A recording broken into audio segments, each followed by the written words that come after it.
Baik, selamat malam semua.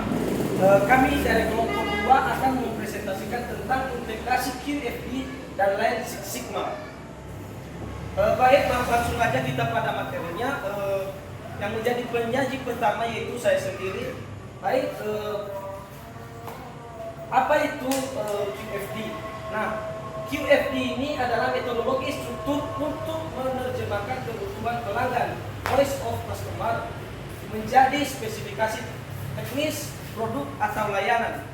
Nah, yang menjadi fokus utamanya ini adalah memastikan bahwa kualitas didefinisikan oleh pelanggan bukan hanya insinyur atau manajemen.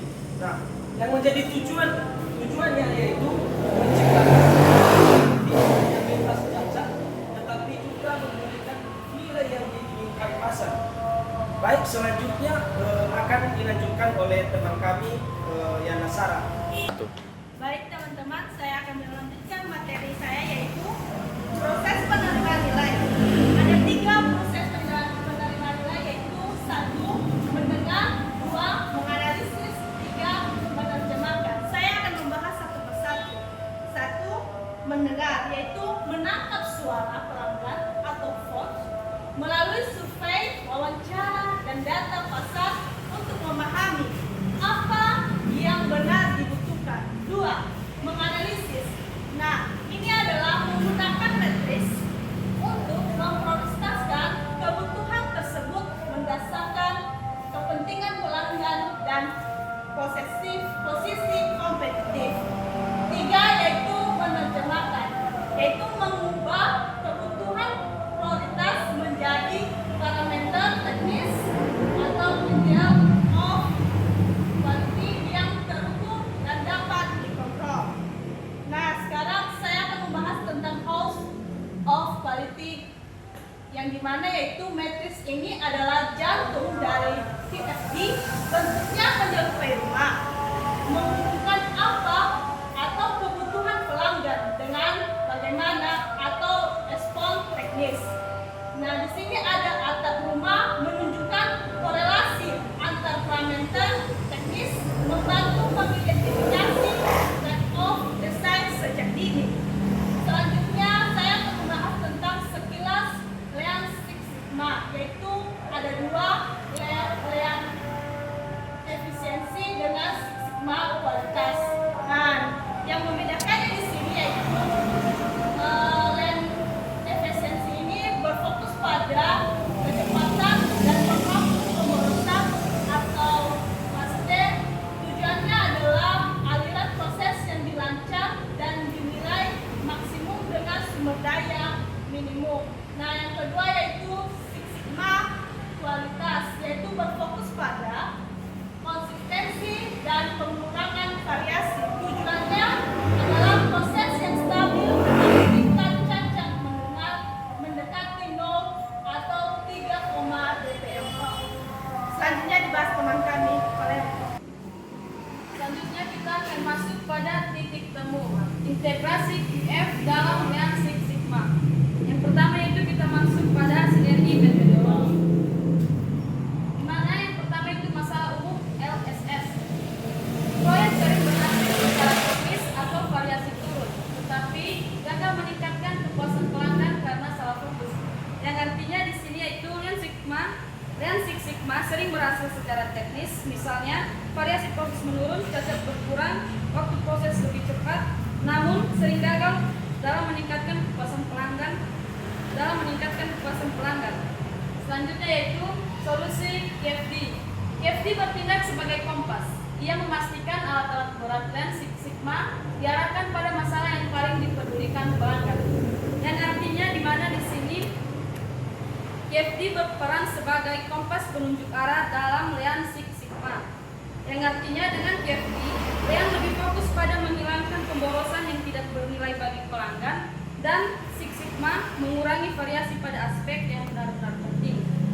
Selanjutnya yaitu Design for Six Sigma atau DFSS, yang artinya QFD adalah alat wajib dalam fase define pada metodologi. Yang artinya di sini QFD adalah alat wajib, mana QFD ini berperan pada menentukan kebutuhan pelanggan sejak awal desain. Yang kedua kedua, mencegah kesalahan desain sejak tahap awal. Dan yang terakhir, mengurangi resiko produk gagal di pasar. Selanjutnya, kita masuk pada manfaat utama integrasi. Di mana manfaat utama integrasi ini tetap ada 3, yaitu pertama, fokus tepat sasaran, efisiensi desain, dan yang ketiga, kepuasan pelanggan. Di mana di sini fokus tepat sasaran yaitu menghindari perbaikan pada fitur yang tidak dihargai oleh pelanggan atau over processing, yang artinya tidak memperbaiki fitur tambahan yang jarang dipakai pelanggan, tetapi fokus pada kecepatan layanan atau keandalan produk. Yang kedua yaitu efisiensi desain, mengurangi perubahan desain di tengah jalan atau reward karena spesifikasi sudah jelas sejak awal. Yang artinya yaitu produk langsung sesuai kebutuhan pasar tanpa harus bolak-balik revisi setelah dimunculkan. Dan yang terakhir yaitu kepuasan pelanggan. Produk akhir secara langsung menjawab pain points dan ekspektasi pasar, di mana di sini lebih fokus pada kepuasan pelanggan dan loyalitas pelanggan.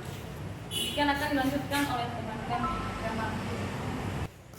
Baik, saya akan melanjutkan pembahasan kami di mana contohnya itu prioritas berbasis data, di mana QFD membantu menghitung bobot prioritas teknis berdasarkan kepentingannya bagi pelanggan dalam fitur yang harus dimakan oleh tim Six Sigma. Jelas sudah ada daya baterai di mana prioritas utamanya dan kecepatan prosesor yaitu 7,5 dan berat rangka itu 6 cm dan pilihan warna itu masih kita cari. Dan selanjutnya inilah perbandingan pendekatannya, di mana contohnya pada aspek itu sumber spesifikasinya bagaimana dan pendekatan tradisionalnya bagaimana, itu pada aspeknya sumber spesifikasi dan pendekatannya itu konvensional atau insinyur, dan QFD atau tambah lensing Sigma itu kebutuhan pelanggan atau KOC, dan fokus pada perbaikan apa yang rusak dan mencegah masalah dan optimasi nilai. Kemudian pada aspek siklus desain yaitu pendekatannya itu lama atau banyak revisi di akhir, dan QFD-nya itu cepat atau matang di perencanaan. Sedangkan pelancaran itu aspek orientasi biaya dan pendekatannya itu tentang pemotongan biaya acak, sedangkan QFD itu menghilangkan aktivitas melalui ADD. Nah, inilah alur implementasi pada QFD ini, yaitu satu, identity, yaitu gunakan QFD untuk identifikasi FOC dan CTQ kritis. Kemudian pada kedua yaitu mengenai dengan desain, bagaimana perancangan dan solusi teknis untuk membantu CTQ dan CTQ tersebut, bagaimana cara mengatasi dan mendesainkan sebagus mungkin. Selanjutnya pada optimize, yaitu gunakan Sigma untuk minimalkan variasi proses. Dan terakhir itu verify dan itu validasi, bagaimana verifikasinya atau validasinya bahwa output sesuai dengan target QFD pada awal. Dan mungkin itu saja yang dapat kami bahas pada pembahasan kami. Jika segala kekurangan kami dapat dimaklumi. Sekian, terima kasih.